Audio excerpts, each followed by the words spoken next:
The prevailing means of transportation in our societies is by automobile and aircraft, both of which predominantly need fossil fuels to run. In the case of the automobile, the battery technology needed to power an electric car that can go over 100 miles an hour for over 200 miles on one charge exists, and has existed for many years.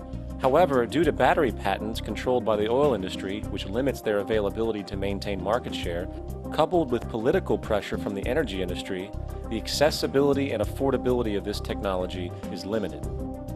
There is absolutely no reason other than pure, corrupt profit interest that every single vehicle in the world cannot be electric and utterly clean, with zero need for gasoline.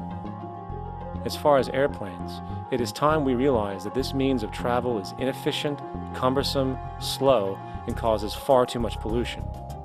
This is a maglev train. It uses magnets for propulsion.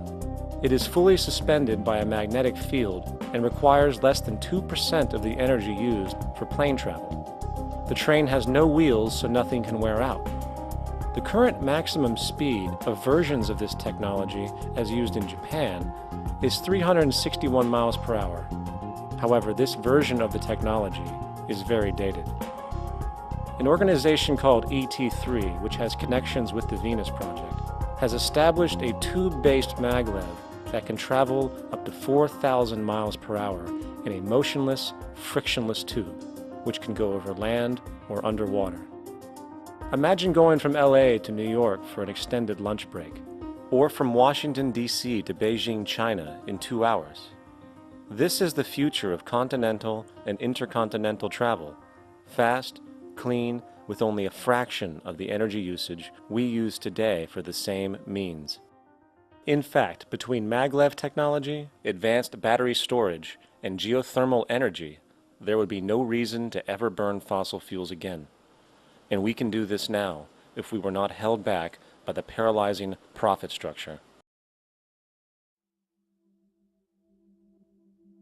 Now, America is inclined toward fascism.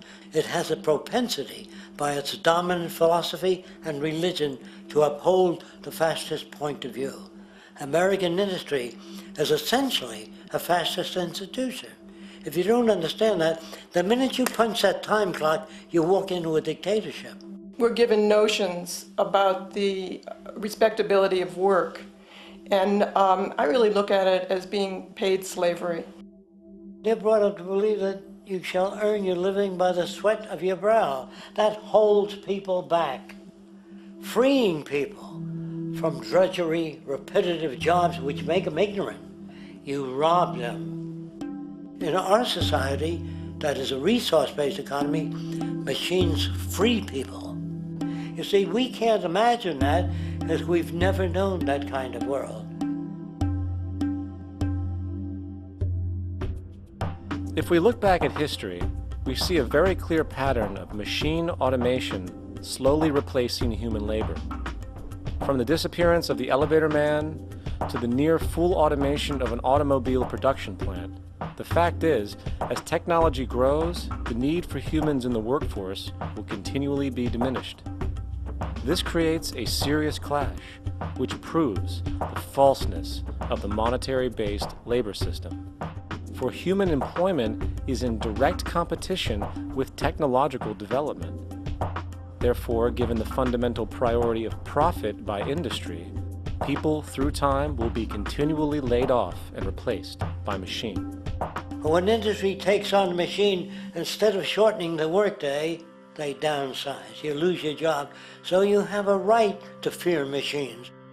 In a high-technology, resource-based economy, it is conservative to say that about 90% of all current occupations could be phased out by machines, freeing humans to live their life without servitude, for this is the point of technology itself.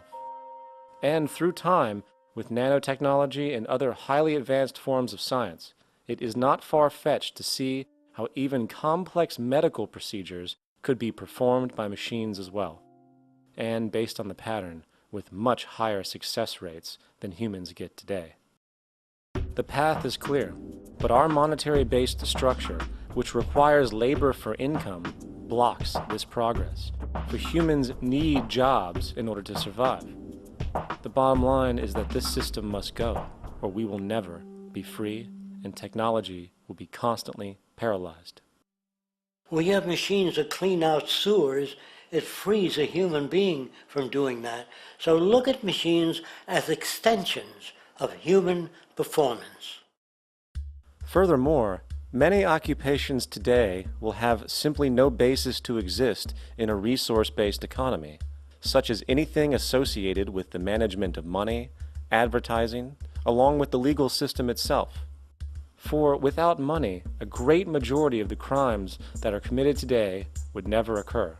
Virtually all forms of crime are a consequence of the monetary system, either directly or by neuroses inflicted through financial deprivation. Therefore, laws themselves could eventually become extinct. Instead of putting up a sign, drive carefully, slippery when wet, put abrasive in the highway so it's not slippery when wet. And if a person gets in a car that's drunk and the car oscillates a great deal, there's a little pendulum that swings up and back, and that'll pull the car over to the side. Not a law solution. Put sonar and radar in automobiles so they can't hit one another. Man-made laws are attempts to deal with occurring problems, and not knowing how to solve them, they make a law. In the United States, the most privatized, capitalist country on the planet, it should come as no surprise that it also has the largest prison population in the world, growing every year. Statistically, most of these people are uneducated and come from poor, deprived societies. And, contrary to propaganda, it is this environmental conditioning which lures them into criminal and violent behavior. However, society looks the other way in regard to this point. The legal and prison systems are just more examples of how our society avoids examining the root causes of behavior. Billions are spent each year on prisons and police, while only a fraction is spent on programs for poverty, which is one of the most fundamental variables responsible for crime to begin with. And as long as we have an economic system which prefers and in fact creates scarcity and deprivation, crime will never go away.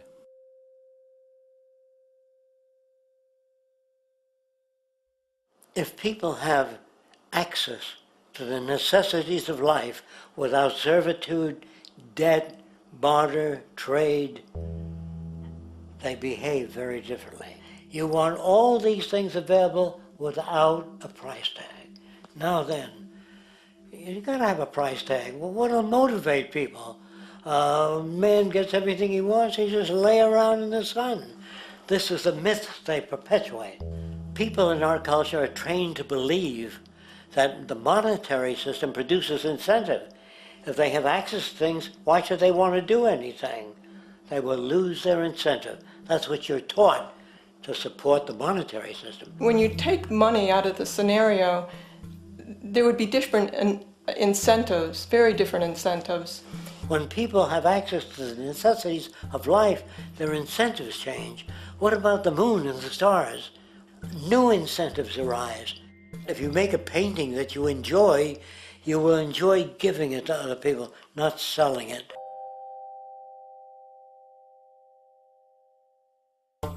I think most of the education that I've seen today is essentially producing a person for a job. It's very specialized. They're not generalists. People don't know a lot about a lot of different subjects.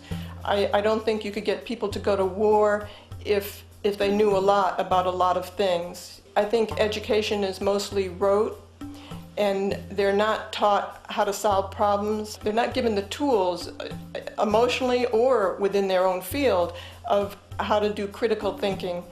A resource-based economy, the education would be very different. Our society's major concern is mental development and to motivate each person to their highest potential. Because our philosophy is the smarter people are, the richer the world, because everybody becomes a contributor.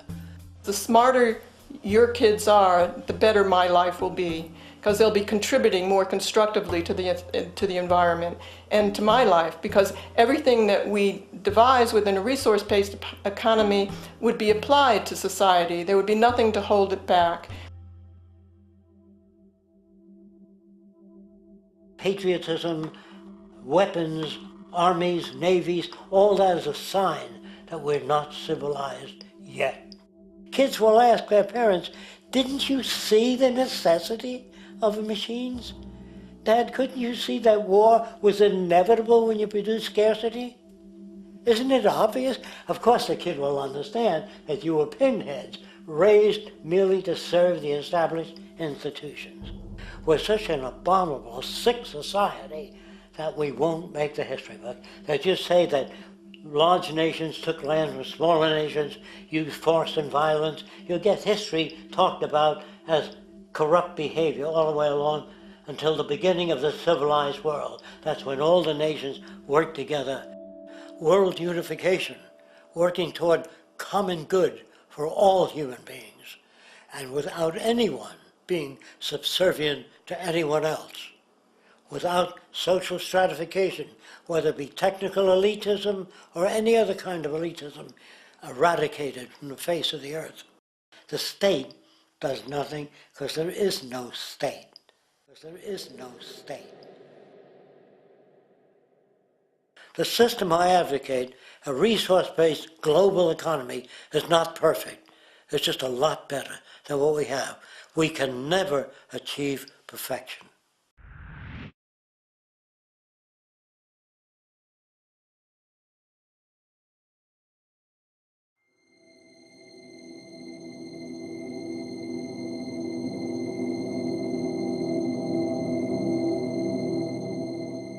The social values of our society, which has manifested in perpetual warfare, corruption, oppressive laws, social stratification, irrelevant superstitions, environmental destruction, and a despotic, socially indifferent, profit-oriented ruling class, is fundamentally the result of a collective ignorance of two of the most basic insights humans can have about reality: the emergent and symbiotic aspects of natural law. The emergent nature of reality is that all systems, whether it is knowledge, society, technology, philosophy, or any other creation, will, when uninhibited, undergo fluid, perpetual change. What we consider commonplace today, such as modern communication and transportation, would have been unimaginable in ancient times. Likewise, the future will contain technologies, realizations, and social structures that we cannot even fathom in the present. We have gone from alchemy to chemistry, from a geocentric universe to a heliocentric, from believing that demons were the cause of illness to modern medicine. This development shows no sign of ending, and it is this awareness that aligns us and leads us on a continuous path to growth and progress. Static, empirical knowledge does not exist. Rather, it is the insight of the emergence of all systems we must recognize. This means we must be open to new information at all times, even if it threatens our current belief system and hence identities.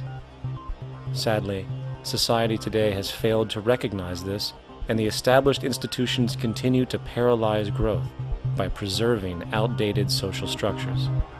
Simultaneously, the population suffers from a fear of change, for their conditioning assumes a static identity, and challenging one's belief system usually results in insult and apprehension, for being wrong is erroneously associated with failure, when, in fact, to be proven wrong should be celebrated, for it is elevating someone to a new level of understanding, furthering awareness. The fact is, there is no such thing as a smart human being, for it is merely a matter of time before their ideas are updated, changed, or eradicated. And this tendency to blindly hold on to a belief system, sheltering it from new, possibly transforming information, is nothing less than a form of intellectual materialism.